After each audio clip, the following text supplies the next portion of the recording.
Assalamualaikum warahmatullahi wabarakatuh. Salam sejahtera untuk kita semua.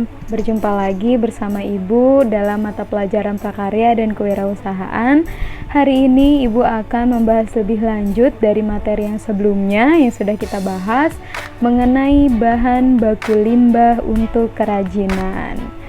Siapkan bukunya dan alat tulisnya ya. Nah, selanjutnya adalah bahan baku limbah untuk kerajinan. Limbah berasal dari kegiatan rumah tangga dan industri atau sisa dari suatu usaha atau kegiatan. Kegiatan yang menghasilkan limbah dapat dibedakan menjadi kegiatan rumah tangga maupun kegiatan industri.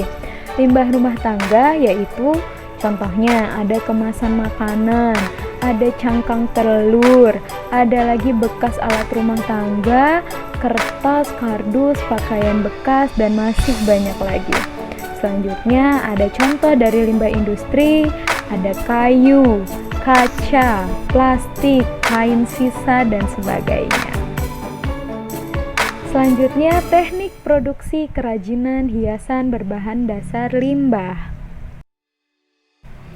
Nah, ini dia teknik-tekniknya. Yang pertama kita harus memilih dulu limbah apa yang akan kita jadikan sebagai suatu kerajinan.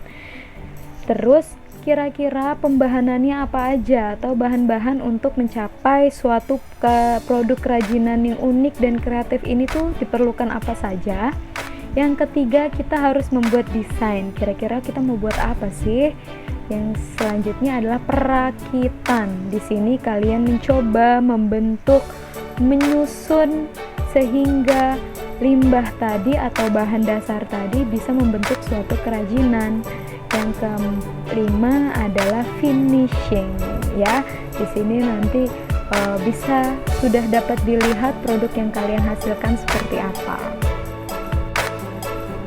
Nah, langkah-langkah perencanaan desain. Pertama ada pengembangan desain ya. Step 1 sebelum kalian memulai ingin membuat apa adalah kalian studi pasar sasaran untuk ide pengembangan produk. Kalian alangkah lebih baik jika kalian melihat suatu peluang di daerah kalian, ada limbah entah itu rumah tangga atau industri yang tidak terpakai dan muncullah ide kreatif kalian bisa membuat suatu kerajinan dari bahan dasar limbah tersebut. Nah, yang kedua, kalian eksplorasi material.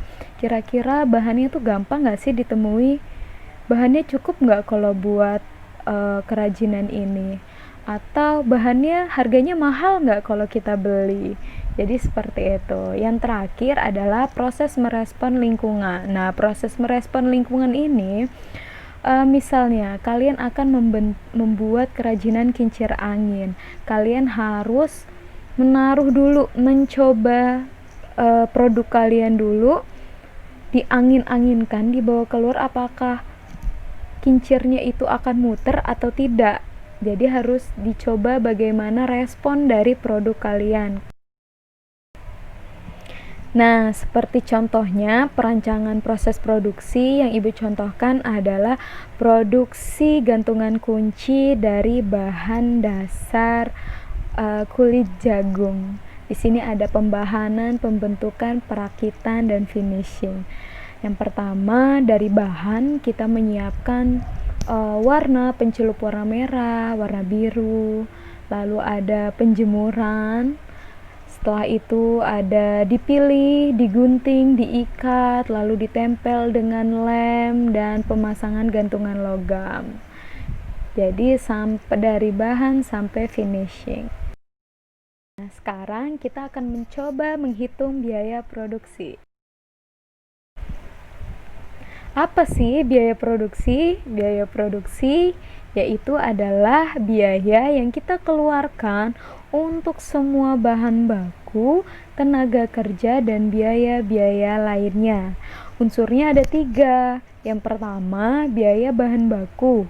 Yang kedua, biaya tenaga kerja dan biaya overload. Nah, jangan lupa menghitung HPP ada rumusnya loh. HPP untuk per unit dirumuskan sebagai berikut. biaya produksi dibagi jumlah produk yang kalian hasilkan. Nah, sebagai berikut adalah contoh menghitung HPP. Nah, setelah kerajinan kalian sudah jadi, sekarang kita lanjut ke pengemasan dan promosi produk. Kemasan produk hiasan yang berbahan dasar limbah harus menarik, mempunyai tujuan sebagai daya tarik dari produk tersebut, sebagai identitas produk tersebut. Dan jangan lupa pemilihan materialnya sesuai dengan produk. Kemasan bentuk, warna, teks, grafis dibuat sepenarik mungkin ya. Jangan lupa ada informasi teknik dari pembuatan produk tersebut. Nah, untuk promosinya bagaimana? Kita lihat sasaran pasar promosi.